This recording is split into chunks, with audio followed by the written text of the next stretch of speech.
శ్రీకాళహస్తి నియోజకవర్గ ఉమ్మడి అభ్యర్థి ఎవరా అన్న ప్రశ్నపై ఉత్కంఠ వీడింది.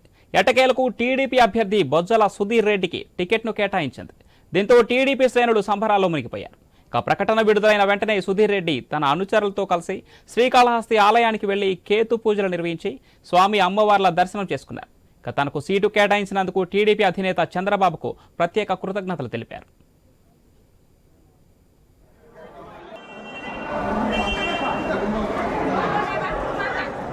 శ్రీకాళహస్తీశ్వరుడు ఆశీస్సులతోని బాబా దయవల్ల ముఖ్యంగా మేము దైవంతో సమానమైన మా దేవుడు పేదల బలహీన వర్గాల ఆశాజ్యోతి మా చంద్రబాబు నాయుడు గారి దయవల్ల నాకు అత్యంత దగ్గరైన మనిషి, మనసుకి ఆప్యాయతమైన మనిషి.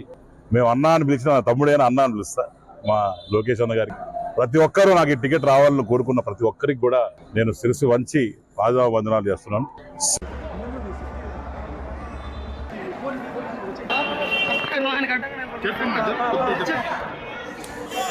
నా సుధీరన్న